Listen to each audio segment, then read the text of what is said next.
What's up, Hawk fans? I'm Cheyenne Jacobs here with your on-campus interview. I'm here with one of our DSU professors. I'll have you introduce yourself. Hello, my name is Trevor Hann. I am a professor in Murphy Hall for Applied Sciences. Perfect. All right, so can you give us an overview of the School of Applied Sciences and what are like the key academic programs that can come out of it? Yeah, so overall we offer a biology program. It's an overall of just a comprehensive overview of biology coursework in general, and then we also cater to applied sciences as well. So that could be exercise science, it could be nursing, pre-med. So we have a diverse group. Yeah, for sure. How do you see the school and the field of applied sciences growing over the next few years? Oh, well, we have some exciting things coming up. Specifically for applied sciences, we're going to have a cadaver lab that we hope to introduce as of fall of this year, 2025. Oh, wow. Yeah. So that will be that'll be useful for anybody with anybody that's in anatomy and physiology. Yep. And also that will help out for our nursing students. So directly there with allied health and the applied science. For sure. That's branches. exciting. Very exciting. Yeah. So yeah, we'll have it will have a designated area for that. And we will be the only campus with cadavers on site for, I think, a few hundred miles. Wow. So yeah, hopefully that'll be, That's pretty cool. Yeah. What hands-on learning or internships does the School of Applied Sciences offer? It's a great question. So hands-on learning, we have labs associated with all of our classes.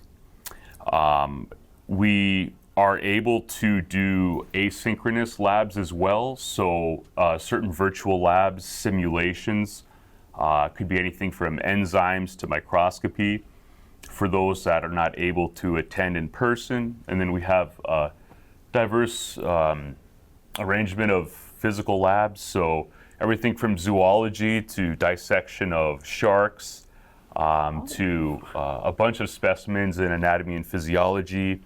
I handle microbiology, and we do lots of different staining of different bacteria, yeast. We can even observe different viruses. Oh, wow. As far as above and beyond, like independent research opportunities. Yeah, that kind of leads into the next question. Okay, I'll let you go into that. Yeah, are there any research-based learning opportunities for those who are pursuing their degree? Yes, so currently, one thing that I would say stands out with DSU that a lot of universities currently don't have as a requirement is all of our students are required to conduct some type of independent research. Obviously, that would be something that you would see that would be mandatory at more of a grad school level, like in a master's program. Yep. But having that be a requirement as an undergrad, it's actually a rare treat. So all of our students, whether they be more interested in a physiological level of how the body might work and interact with something more specific to microbes, how, let's say, bacteria would grow in certain conditions, tracking different animals, different water supplies, and so we actually have a bunch of posters laid out on the walls throughout Murphy that shows some of the independent research projects that some of our students do.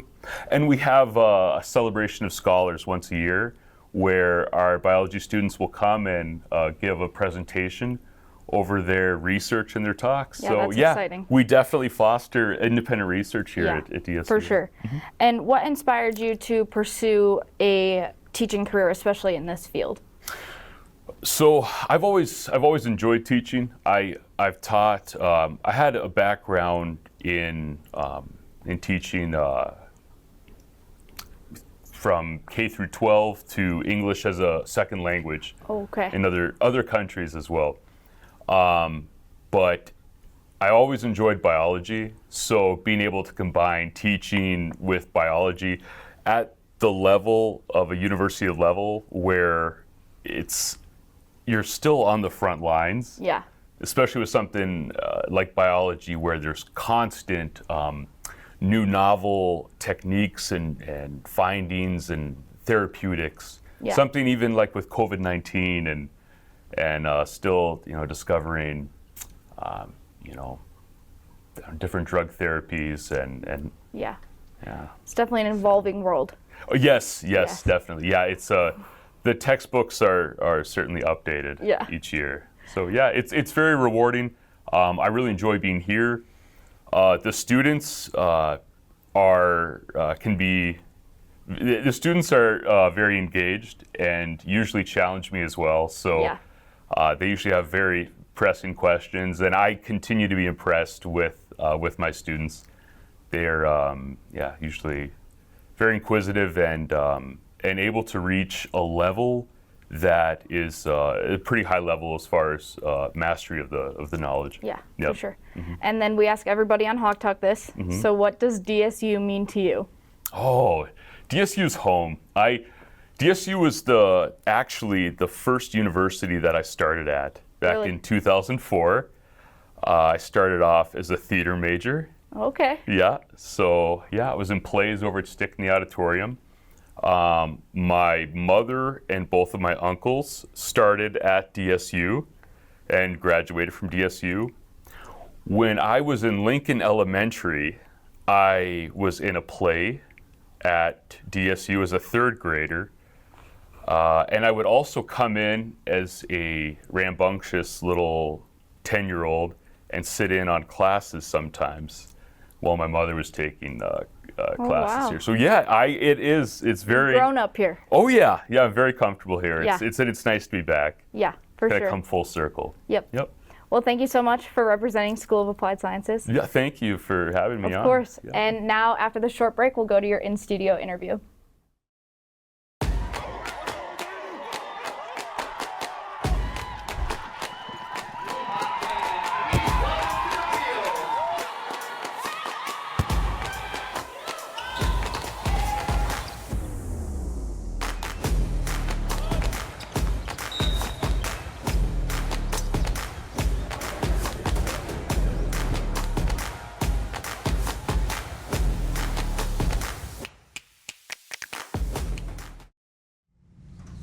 What's up, everybody? Welcome back to Hawk Talk. I'm your in-studio host, Xander Beeson. And before we get started, I want to give a special shout out to Carter Fong. If you're watching this, I think you are.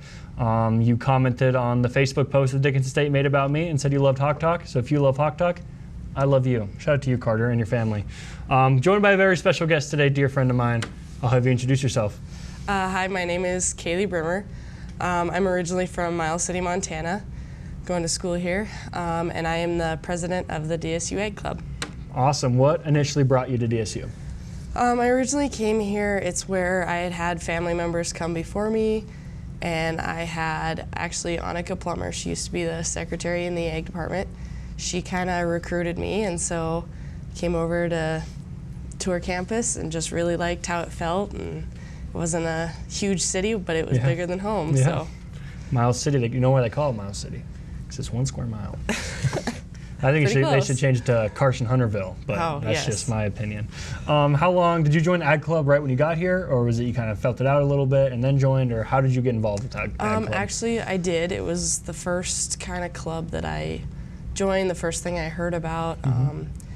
My dad had been part of it when he was here, and he said, oh, you make so many connections, you can do so much for the community. And so, that was kind of the first thing. That was what I sought out to begin with, and Chip and Toby were really, this is going to be great. And it is. I'm very, very glad that I did that as a freshman. Love that. And you are an ag major, correct? I am, yes. So how excited are you? Obviously, there's all the construction, brand new ag building, probably a little overdue. Very excited. Me personally, I'm not even an ag major. I just love when DSU looks a little bit nicer. Love all the new renovations. How excited are you, and what's the buzz around the ag department? What's that like? I think we're all really glad that this has come and that we're gonna get some kind of newer facilities to learn in. And I know the classrooms are gonna get kind of changed up as far as the orientation. I think it'll be a little bit easier to have discussion and maybe implement some new things instead of just the same as they were when it got built. So it'll be really fun to see, and I think everybody's really excited to be back in the fall. Getting rid of those orange chairs, right? Yes, the orange chairs. They're not even going to have an auditorium. It's going to be a flat classroom. I think I might see if I can get my hand on one. If they haven't already thrown them away, see if I can get a hand on one of those they've been orange there quite a chairs, while. put them in my garage or something. Kind of back to the Ag Club stuff. What stuff do you guys do? What does a typical meeting look like for you guys? Do you guys put on events? If you do you have any upcoming that you want to preach about and kind of promote right now? I'll give you the floor. But yeah, what does Ag Club do? So the main thing that Ag Club does is we kind of help promote agriculture for the youth in the community. In February, we always host every year. We host a judging contest for anybody that wants to come. It's usually around this state and then Montana. And we put that on for the kids, and it's been really successful, and we enjoy doing it. And then coming up here, it'll be the 24th of April this year. We moved it back a week, is our annual Kids Day on the Farm. And so that's for all the little kids in the community, elementary schools. They can come and, see where their food comes from. We have a petting zoo, and so they really, really enjoy that. It's a good time for everybody. And so, yeah, it's really just putting on events for the community that say, okay, hey, come learn, come see what we do. Our meetings are pretty laid back. We're not, very uptight or anything. It's usually just, planning those events, and then we usually throw a few fun things in there as well to keep everybody entertained. So, back to that Kids Day. Could a 22-year-old college student show up for the petting zoo? Yes, anyone can come. Asking for a friend. Yes, very much so. Yep, anybody can come. This year it's going to be in the BAC parking lot because we don't have the indoor arena. So it's going to be a little bit more open. We're hoping for good weather.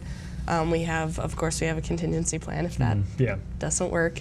But yeah, anybody can come. We just ask that if you have a group bigger than, probably 10 people, that you get registered so we know you're coming. Okay.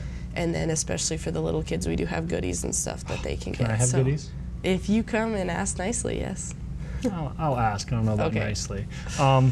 What else are you involved in on campus? I guess other clubs. I'm in our DSU Range Club. We started that back up recently. And then Student Ambassadors, which is really fun. It's the best club on campus. Fellow student ambassador. We're not equals. Oh, executive team member. I guess I shouldn't have said that. And then I'm also a work study at the Heritage Foundation with you, so that's really fun. And I guess, just kind of, I'm also in the TRHLP honors program. I guess. Yeah, I guess. Yes. So I'm very glad you brought up that you work at the foundation, because I ask this every time we get someone at the foundation on Hawk Talk. I always want to ask them this. We'll do work studies for this. Okay. We won't do. Which work study would survive the longest in a zombie apocalypse? Zombie apocalypse. And there is a correct answer. Well, I'm sure you want it to be you. It is me, but I'll let you give your answer and rationale behind it. I think right now, Zuby would probably. Zuby? I think he would surprise you. I think he'd just go hide and then. Well, yeah. Come out at I'd the end hide behind something too if I was 120. Love you, Zuby. I'm so sorry. I just threw a shot. I think the work studies all together would be. Oh, me and Henry. Formidable. Me and Henry as the fearless leaders. Yes. We got Jaron. Cheyenne's got to be good for something. Right. Cheyenne's got to be good for something. Yeah, I think that would be an interesting situation if we were all together. That's for sure. Yeah. Obviously, you touched on that you're from Carson-Hunterville, USA, Miles City, Montana. I say that we get a lot of Miles City kids here from here to DSU, whether it's athletics, just people coming here to go to college, ag students. What's it like to when you know you're leaving home for the first time, but when you come here you still know so many people, there's a lot of familiar faces on campus. What's that like? It's really kind of nice on the one hand to kind of know, okay, if I get in a pickle, if something happens, I've got somebody built in that I can call, and it's maybe not so much I don't know, I've never really been a homesick person, but it's kind of nice to, if you're in a situation, you're like, okay, this person would get it, and usually they're there. And so you don't really have to fight to find somebody that's going to be able to relate to something you might have experienced at home. And I think there's people that think, oh, everybody's here, I'm just another kid from Miles City. But I think at DSU, that's not something that happens because you're not just another kid. So that helps definitely. Yeah, we love Miles City, Oh, yes, especially thank you. Carson Hunter. I love you, Carson Hunter. Sorry. Last question, we ask this to everybody that comes on Hawk Talk. What does DSU mean to you? I'm sure it's been said before, but kind of home away from home. And it's not, you never feel out of place. You're never, the only person that wants to do something. You can always find a buddy or even introduce yourself to a new person that, hey, okay, we have this interest in common, let's pursue it together. And it's kind of you just never feel like you're the only one wanting to do something. And there's just a ton of people here that want you to do well and give you every opportunity to do that. And especially for myself, like, I don't really want to, I don't really know what I want to do when I get out of college, but I've got professors and friends and people that I work with, thank you, Xander, that, okay, so you want to try this, let's go try it, okay, you don't want to do this, well, let's try this.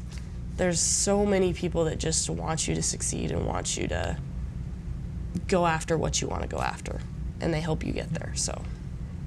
You prefaced it by saying, I've already heard that. No one's ever said that before, actually. Really? No, Okay. The way you started it, I kind of thought we were going to get that family opportunity, which, while DSU, community, great place. Very, yes. Land of opportunities. The way you worded that was different, and I appreciate that. That's Thank one you. thing I take pride in when I bring on a guest, and they don't give me the same answer every time. That's so. But yeah, that's all we have for you. I appreciate you coming on. Thank you. Good luck with all ag stuff, and we will see you guys next week. We're back with another 60 Seconds with Orton. President Orton, what was your first job as a kid? Oh, I was, holy moly. I did all sorts of things. First paid job was helping a farmer irrigate. So I held pipe all over the place and irrigated the land. Was that out in Wyoming? That was out in Wyoming. There we go. So there you go. You got something done there. You don't do that up here, but you did it down in Wyoming. Perfect. God's country. God's good. What up, Hawk fans? This is Emma Welch back with your weekly DSU sports recap. This week, the softball team will be taking the field for the first time since spring break on Thursday in Nebraska, and they will face off against the Bellevue Bruins, so good luck to the softball team. The baseball team just finished the preseason tournament, and the team had a 3-1 record with a win against Mayville, Jamestown, and Valley, and then they played Valley City again in a doubleheader and had a loss. The baseball team will take on the Comets again on Thursday at home, so show up and support the baseball team. The outdoor track team just started their season in Bismarck last weekend and will travel to Billings to compete in the Yellow Jacket Open this weekend. The men's and women's golf team is going to be starting their season with their seasoner opener in Rapid City this weekend, so good luck to the golf team and have a successful start to their season. The rodeo team is headed to their first rodeo of the season, and they will head to Iowa State to compete in the Cyclone Stampede. So good luck to the rodeo team and hope for a successful season all year long. Finally, the cheer team will be headed to the national championships this weekend in Ypsilanti, Michigan. So good luck to the cheer team as they are in the running for a national title. That's all I got for you guys this week. Thank you to our sponsors, Consolidated, for the continued support. Till next time, Hawks are up.